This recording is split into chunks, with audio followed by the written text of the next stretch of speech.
Muy buenas tardes, un miércoles más. Estamos con el estudio, un estudio que espero que sea de bendición. Espero que todos lo podáis ver, encontréis, espero que el mismo miércoles a las 7, para no perder la costumbre de las reuniones en la iglesia, pues podáis ver este estudio. Por supuesto tiene la ventaja de que al estar puesto en internet lo podéis ver en cualquier momento, pero si lo podéis ver y respetar ese momento del culto también está bien. Cuando Dios lo permita, por supuesto, volveremos y no queremos que nadie haya perdido la costumbre de guardar ese tiempo del miércoles para reunirse en la iglesia. Vamos a hablar en esta tarde, vamos a hablar sobre una escena que encontramos en los evangelios, lo encontramos en Mateo, en Marcos y en Lucas, y es una escena que todos conocemos muy bien, y que a mí me trae un par de reflexiones y espero, por supuesto, que esas reflexiones también os ayuden a vosotros, como me han ayudado a mí el reflexionar, el meditar en cómo Cristo reaccionó y qué mensaje dio en esta situación. Estoy hablando ni más ni menos que de la escena en la cual Cristo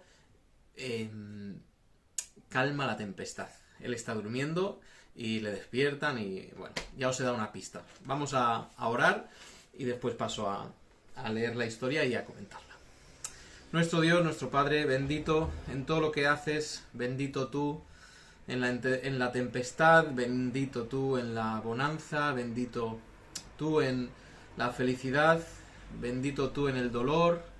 Y Señor, no podemos decir otra cosa sino que tu nombre sea alabado, que tu nombre sea bendecido, que lo que hagamos demuestre que entendemos que tú estás siempre en control. Y Señor, es tu preciosa obra a la cual nos acogemos, y enséñanos de Cristo, de su obra y lo que Él quería que nosotros también entendiéramos. Gracias en el nombre de Cristo. Amén. Pues esta historia, como he dicho, la tenemos en Mateo, en Marcos y en Lucas, pero voy a leerla en Marcos, y está en Marcos capítulo 4. Marcos capítulo 4, tenemos esta historia. Dice de la siguiente forma, voy a leerla y podéis leerla conmigo. Aquel día, cuando llegó la noche, les dijo: pasemos al otro lado. Y despidiendo a la multitud, le tomaron como estaba en la barca, y había también con él otras barcas. Pero se levantó una gran tempestad de viento y echaba las olas en la barca, de tal manera que ya se anegaba. Y él estaba en la popa, durmiendo sobre un cabezal, y le despertaron y le dijeron: Maestro, ¿no tienes cuidado que perecemos? Y levantándose reprendió al viento y dijo al mar: Calla, enmudece. Y cesó el viento y se hizo grande bonanza. Y les dijo: ¿por qué estáis así amedrentados? ¿Cómo no tenéis fe? Entonces temieron con gran temor, y se decían el uno al otro: ¿quién es este que aún el viento y el mar le obedecen? Vale, tenemos esta escena donde, como he dicho, conocéis bien la historia y tenemos que entender lo que está ocurriendo para sacar el significado real de lo que nos quiere comunicar esta historia. Jesús ha estado todo el día enseñando, eso es lo que tenemos en el contexto inmediato. Jesús ha estado todo el día enseñando y nos dice en los textos paralelos que había mucha gente y que él finalmente los despide y él coge la barca y siendo ya de noche, él sale. Y yo pensaba, ¿no hubiera sido más normal quedarse ahí? Además, entendemos que era Capernaum, que era su casa. ¿No hubiera sido más normal quedarse ahí, pasar la noche y después por la mañana ir a Gadara, donde iba, al encuentro con estos endemoniados? ¿No sería eso lo más lógico? Pero por alguna razón, Cristo decide que esa misma noche, en ese mismo momento, tienen que irse de ese lugar a la región de Gadara. Yo no sé, por supuesto no soy experto navegante, tampoco conozco muy bien ese mar de Galilea, pero, hombre, navegar de día siempre es más seguro que navegar de noche. Y estoy seguro que Cristo lo sabía, estoy segurísimo. Ahora, ¿Cristo sabía que se levantaría ese viento? Pues yo estoy también seguro. No era algo fortuito. Que ellos se metían en la barca y de repente empiece a soplar un viento enorme y Cristo esté durmiendo y de repente se despierte y diga, ¡ay, menuda tempestad! ¿Cómo ha pasado esto? Tenemos, y es lo que yo creo, que entender que Cristo tenía todo esto bajo control y él sabía perfectamente lo que ocurriría esa noche. Las cosas que nos ocurren a nosotros y como creyentes nunca son cosas fortuitas, ni nunca son cosas accidentales. Nosotros no tenemos una tragedia familiar, el creyente, sin un propósito. Dios siempre tiene enseñanzas detrás de los propósitos. Yo hablaba precisamente, creo que ayer mismo, hablaba con un amigo mío y me decía, mira lo que está pasando, y él me decía, estoy entendiendo cosas que en el pasado no entendía por qué habían ocurrido. Y yo le tuve que decir, digo, mira, en mi vida personal han pasado cosas así. Ocurrieron cosas que en su día igual me trastocaron la vida o la forma de pensar o el trabajo o lo que fuera, y llego hoy, miro atrás y digo, mira, es verdad, esto no era fortuito, esto no era al azar, esto no pasó simplemente porque sí. Había un propósito perfecto o enseñanza o realmente algo que me llevó a estar o ser lo que soy hoy. Entonces Dios no hace las cosas al azar nunca con nosotros. Y Cristo no metió a sus discípulos en una barca y se tiró al agua a ver qué pasaba. Había un propósito detrás de eso. Salen en su travesía, que por cierto, ir de Capernaum a Gadara, pues si esto fuera el mar de Galilea, están yendo de una punta de aquí, donde está Capernaum, por esta zona, atravesando casi todo el mar y yendo a este lado de aquí. Entonces, estaban atravesando el mar. Ahora, no tenía que ser una travesía excesivamente larga. Ni vamos a pensar excesivamente peligrosa, aunque fuera de noche. Pero aparece pues lo que el Señor ya sabía, que era una tormenta de viento. Y no sé, por supuesto, quizá los grandes expertos en el griego podrían leer los manuscritos originales y determinar esto, pero no sé si la aclaración de que era una tormenta de viento significa algo para el texto. Os voy a decir por qué. Lo que ocurre a día de hoy, entonces, y a día de hoy también, es que hay unos vientos que soplan del este al oeste y hay otros que soplan del oeste al este, van en esa dirección. Unos ocurren en verano y otros ocurren en invierno. Y unos normalmente son más cortos, pero aparecen de repente esas tempestades, y hay otras tempestades que se pueden alargar mucho y pueden ser horas del viento soplando. Como digo, que especifique que sea una tormenta de viento, pues seguramente sería porque era una tormenta de estas que el viento soplaba durante mucho tiempo. Estos son los que... Y además tendría sentido porque si conocéis un poco de la geografía de Judea, al lado de donde ellos tenían que ir, ahí estaban los altos del Golán, y el viento sopla en esta dirección, y ellos precisamente iban en esta dirección. Entonces, eso le da un poco de sentido a lo que está diciendo. Es posible que una travesía que tenía que ser un par de horas se convirtiera en una travesía de muchas horas, porque el viento soplaba y ellos estaban remando. Normalmente los barcos de ese día, los que se usaban en el mar de Galilea, que por cierto había un descubrimiento no hace mucho de un barco, no sé dónde lo han encontrado, pero imagino que enterrado, pero sí, porque era un yacimiento arqueológico. Pues lo encontraron enterrado, un barco que se ha conservado del siglo I, por supuesto, de los que navegaban por ahí, y eran barcos que tenían vela cuadrada y también estaban preparados para remar. Por tanto, seguramente un barco así sería el que iba Cristo. Pues os podéis hacer una idea. Estos hombres que han estado junto con Cristo, ellos no han estado enseñando, pero ellos han estado todo el día con Cristo, es tarde por la noche, están muy cansados seguramente, se meten en el mar y les toca ir remando, remando, remando, remando contra el viento, posiblemente durante horas. Se alarga probablemente esa tormenta y ellos están mucho tiempo en ese bote. Ahora, tened en cuenta que si era un bote donde entraban 13 personas, no era un barquito, ¿de acuerdo? No era un botecito pequeño, tendría que ser por lo menos un barquito mediano, para que entraran todos ellos.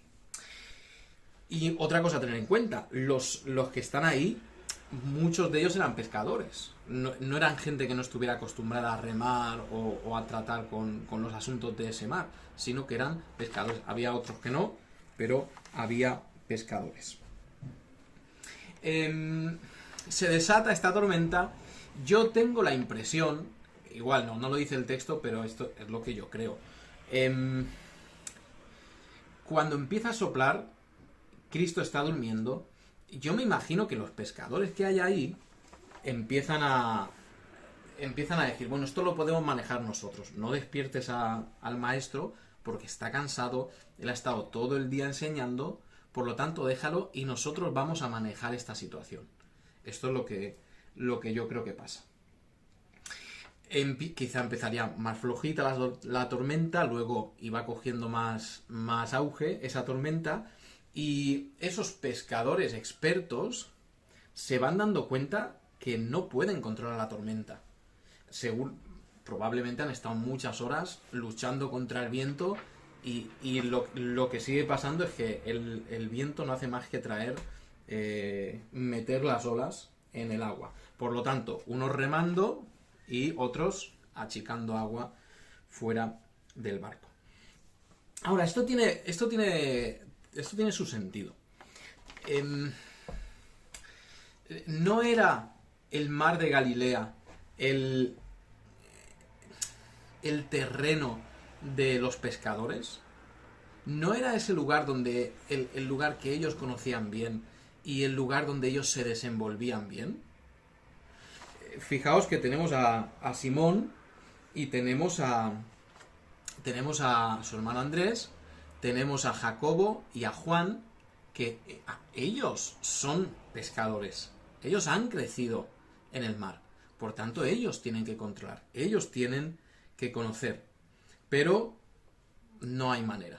No lo pueden solucionar y tienen que ir a Cristo. Como he dicho, Cristo les estaba llevando a esta situación. Cristo les estaba metiendo en una situación en la cual ellos creían que podrían solucionar, pero finalmente no pueden solucionarla. Por cierto, siendo ellos pescadores, estos 4 como poco, quizá habría más, pero entre los discípulos, pero siendo estos 4, sabemos por lo menos de Juan y Jacobo que en su llamamiento nos dice que dejaron a su padre con los otros jornaleros, o dejaron a su padre en la barca con los jornaleros.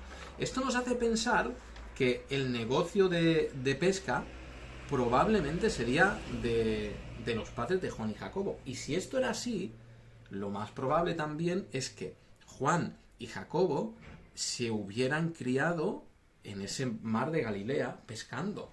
Desde los 5 o los 6 años que los niños podían empezar ya a ser útiles, ayudando a limpiar pescado o ayudando a remendar las redes, haciendo cualquier cosa que pudiera hacer un niño con esa edad. Ellos se han criado ahí, ese es su ambiente, ese es su sitio. Ellos, quizás si le llevas al mar Mediterráneo, pues dirían, pues mira, yo soy pescador, pero aquí no me entero mucho, porque esto es un mar abierto. Pero donde yo me desenvuelvo bien, lo que es mi casa, lo que conozco palmo a palmo, porque sé en cada temporada dónde hay que pescar, qué clase de pez, es esto es lo mío. Si yo de algo entiendo, es de esto. Y parte de el plan de Cristo en todo esto es hacerles ver a ellos que no controlaban, que no dependían de ellos, que dependían de Cristo y dependían de que Cristo hiciera este milagro. Por tanto, ya desesperados, diciendo, mira, no hemos podido hacer nada, no podemos solucionar esto de ninguna forma, van a Cristo. Cristo está durmiendo con un cabezal es una almohada, y en la punta delante del barco, que yo creo que también es milagroso que en esta tempestad estuviera durmiendo, pero él está durmiendo en un cabezal, muy cansado, por supuesto, él ha estado enseñando todo el día, entonces está muy cansado. Y le despiertan, y ahí se da una conversación. Esa conversación tiene que ver con con un intercambio de frases entre los discípulos y Cristo.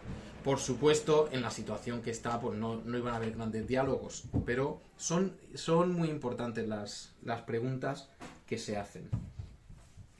Una vez que los discípulos, que Cristo les ha hecho ver, por la situación que les ha puesto, que dependían de él, le despiertan. Y le despiertan diciendo lo siguiente, con mucha, como igual que haríamos tú y yo, muy preocupados, muy alarmados, vamos a morir.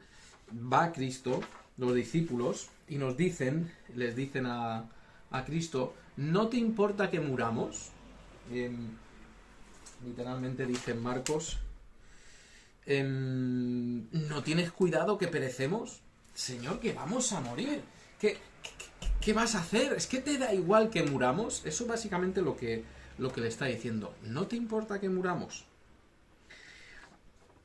Si ellos hubieran conocido a Cristo, quién era Cristo, ellos sabrían de antemano la respuesta a esa pregunta.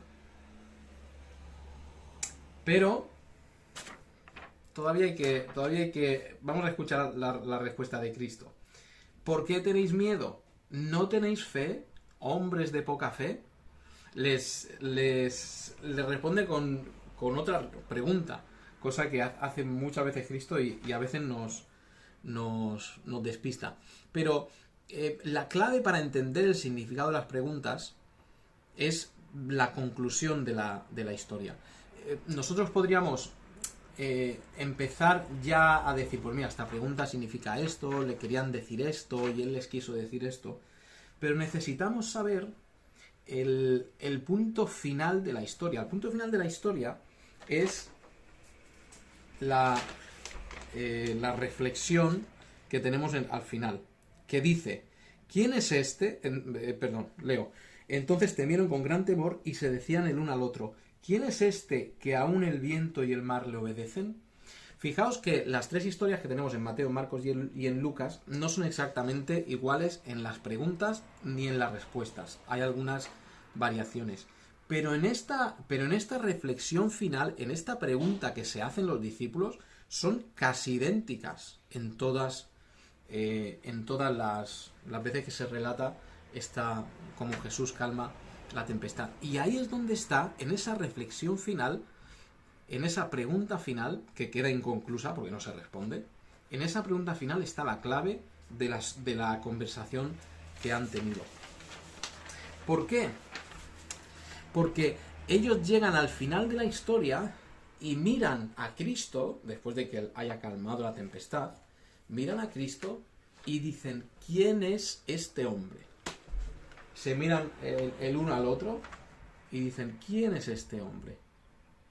Que, fijaos, esto no es una reflexión que ha tenido uno de los discípulos, porque si lo hubiera tenido uno de los discípulos, pues igual solo lo hubiera escrito Lucas, o solo lo hubiera escrito Marcos o Mateo, pero los tres llegan a esta conclusión, y es que en ese mismo momento, y quizá después también, se miran unos a otros y dicen, ¿este quién es? ¿Quién es que hace esto? ¿Cómo puede ser? ¿Quién podría hacer algo así de parar una tempestad, levantarse sencillamente, hablar y que se calme la tempestad? ¿Quién es? Y ahí es donde está toda la clave de entender esta historia. ¿Quién es? Fijaos que sabiendo, como nosotros sabemos, que esa persona era Cristo, que esa persona era el Hijo de Dios, el enviado para salvar al mundo, podemos responder muy bien las preguntas. La primera pregunta que le hicieron a Cristo es, ¿no te importa que muramos? Claro, nosotros desde nuestra perspectiva entendemos que claro que sí le importa a Dios que muramos. Claro que sí, le importa a Dios, le importaba a Cristo la vida de sus discípulos. Fíjate si le importaba la vida de esos hombres, y por supuesto también la de los hombres en general, que todo el plan del Evangelio es una solución para que el hombre no muera. Aquí hay varias aristas, ¿no?, en esta respuesta, pero una de ellas es todo el plan del Evangelio, toda esa profecía dada a Adán y a Eva, eso tiene que ver con nuestra salvación. Todo eso se ha hecho, y todo después, toda la historia de Abraham, los patriarcas después, José, los hermanos de José, todos los que vienen del rey David, los jueces, los profetas, el templo, todo eso porque está porque Dios estaba proveyéndonos la vida. Por tanto, la pregunta, ¿no te importa que muramos? Hombre, vaya, si no le importa a Dios que muramos. Dios no quiere la muerte de nadie. Dios quiere que todos procedan al arrepentimiento. Y fijaos, va más lejos que esto. Porque salvar la vida física de una persona está muy bien, es algo muy, muy grande, muy loable. Pero la vida física es temporal. El plan de Cristo no era salvar la vida física temporal, era salvar la vida que se extiende a la eternidad, que es la vida espiritual. Por tanto, aquí, cuando los discípulos le hablan, no te importa que muramos, ellos se estaban refiriendo a su vida física. Y la respuesta queda en el aire, porque no se dice, pero la respuesta es, mira, no es que me interese vuestra vida física, que me interesa muchísimo más que eso, que es vuestra vida espiritual, que lleguéis a vivir eternamente. La segunda pregunta es... bueno, iba a decir otra cosa. Nosotros a veces dudamos de ese amor de Dios. No en la vida eterna, porque nosotros, pues como creyentes, entendemos que tenemos esa vida eterna, porque lo dice la palabra de Dios, y creeremos en eso hasta el final. Pero cuando no se trata del concepto de vida eterna, sino se trata de nuestros problemas diarios, nuestros dolores diarios, nuestras situaciones diarias, nosotros podríamos plantear esta pregunta también. Pero Señor, ¿no te importo? Pero Señor, ¿no estás viendo cómo estoy? Señor, es que no me amas. Señor, es que no te importo. Y la respuesta es la misma que a Pedro. Le digo, una respuesta que no es dada, pero la respuesta sería la misma. Israel, por supuesto que me preocupas. Me preocupas tanto que no he querido librarte de este problema terrenal, temporal. He querido librarte del problema espiritual eterno. Fíjate si te amo. Y en el tiempo en la tierra, pues nos toca muchas veces pasar por problemas y tener siempre la conciencia de que Dios nos ama. Pasemos por donde pasemos. Incluso cuando somos castigados por Dios, cuando somos disciplinados por Dios por nuestra frialdad o porque hemos hecho algo y Dios dice, mira, para que aprendas, te voy a disciplinar, te voy a castigar. Yo pensaba, hace un par de días, pensaba que si cuando yo disciplino a uno de mis hijos, yo lo amo igual. O sea, yo no dejo de amar a mi hijo el rato que le he disciplinado.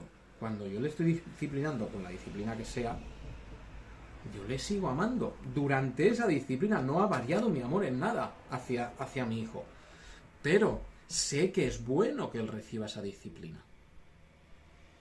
Y sé que esa disciplina al final va a traer un beneficio, porque él se supone que va a entender por qué le estoy disciplinando y que va a entender que lo he disciplinado porque ha hecho algo malo que al final iba a ser malo para él. Por tanto, Dios no deja de amarnos con un amor apasionado y profundo en ninguna de las circunstancias de nuestra vida, ni siquiera en el tiempo de de la disciplina. Por supuesto, si Él no nos disciplinara, sería un padre malo, ¿no? Vamos a ver, si tu hijo prende fuego, voy a decir una barbaridad, si tu hijo prende fuego a la casa del vecino y tú no le disciplinas, pues el que demuestra que eres malo eres tú, ¿no? Tú como padre no le disciplinas y le dices a tu vecino, son cosas de niños, son cosas de niños, está en mi casa ardiendo. Tú estás demostrando que eres un mal padre. Esto no pasa con Dios. Dios nos disciplina en el momento que nos tiene que disciplinar, siempre de una forma perfecta, siempre de una forma buena, y su amor no disminuye en nada, en ninguna de las circunstancias que nosotros vivamos. Por tanto, preguntarte o preguntarnos si le importamos a Dios o si Dios nos ama es de necios, es de ignorantes, porque Dios nos ha dejado bien claro por sus palabras en la Biblia y por sus acciones que nos ama siempre. La otra pregunta es una pregunta de Cristo, que Cristo plantea para responder la pregunta de ellos. Y esa pregunta es, ¿por qué teméis, hombres de poca fe? ¿Por qué no tenéis fe? ¿Por qué no confiáis? Y yo pensaba que toda crisis en la vida del creyente, toda es una palabra demasiado grande, pero normalmente las crisis en la vida del creyente vienen porque desconocemos quién es Cristo, o desconocemos quién es Dios, y desconocemos su poder. Cuando viene una situación, por ejemplo, de temor o de preocupación, nosotros tenemos esta confianza en Dios, en su obra. Pero de repente viene un problema, esta es nuestra fe, podríamos decir. Pero viene un problema, y el problema ¿qué hace? El problema hace y el problema apaga la fe y supera la fe. Y entonces es cuando nosotros dejamos de confiar en Dios y nos comemos las uñas. Mira qué problema tengo, mira lo que me ha pasado, mira por lo que estoy andando, ¿qué voy a hacer?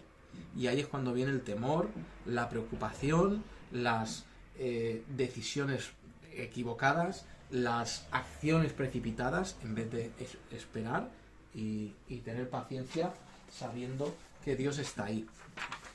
Entonces, toda no, pero las crisis en la vida del creyente pasan, igual que con estos discípulos, por no conocer quién era Cristo. Nuestra fe, nuestra confianza en quien Él es, tiene que ser siempre absoluta. Y por supuesto, es muy fácil decirlo, ¿no? Es muy fácil ponerse delante de un vídeo o de un móvil y decir, ten fe siempre y en cualquiera de los asuntos Dios estará contigo y te ayudará. Eso es muy fácil decirlo, es una realidad, pero es fácil decirlo. Lo difícil es, en el momento de la prueba, estar ahí. Lo difícil es entrar a un quirófano y no tener miedo. Lo difícil es estar pasando por una situación económica delicada y dormir perfectamente por la noche diciendo, Dios ya me dará todo. Eso es lo difícil. No digo que no hay que hacerlo, por supuesto. La demostración de fe es hacerlo, pero no es tan fácil. Por eso es que nosotros tenemos que tener cada día más confianza en Dios.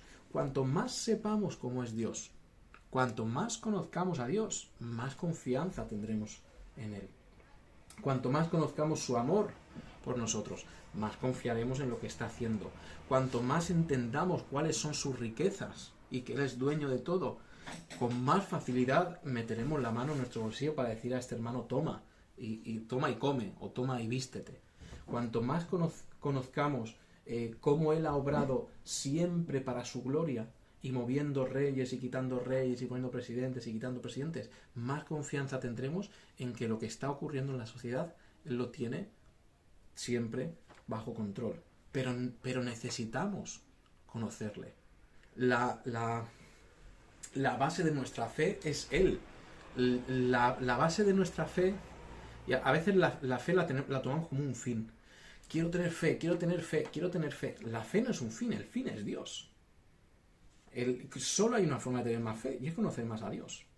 La fe es la fe, ya sabéis que muchas veces yo lo traduzco como confianza, y hay muchos versículos que si traduces fe lo cambias por confianza, se entiende perfectamente. El día que... mira, ahora tenemos varios que van a dar el paso del matrimonio. Cuando estás al principio casado, tienes la esperanza de que esa persona sea trabajadora y provea para tu familia y todo lo que te ha prometido que lo haga.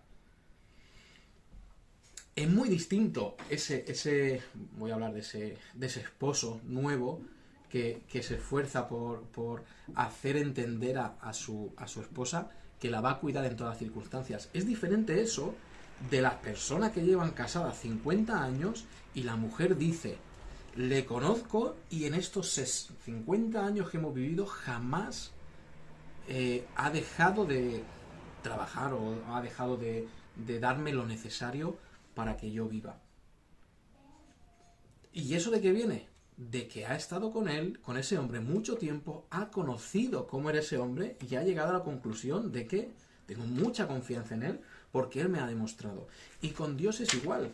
La forma de que nuestra fe crezca es conocerle. Es así de sencillo. Es saber, como he dicho, todos sus atributos y lo que conlleva para nosotros. Cuanto más le conozcamos, más confianza tendremos en él.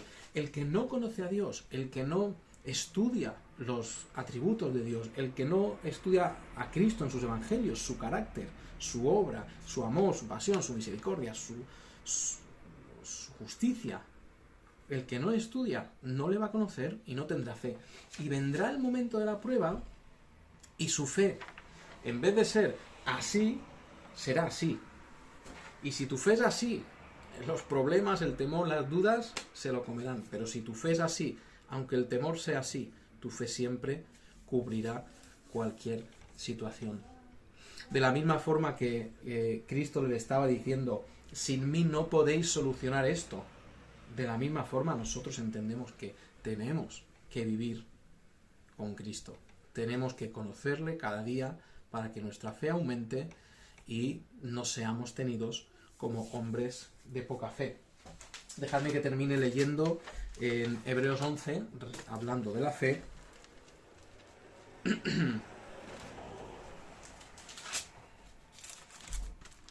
Hebreos capítulo 11.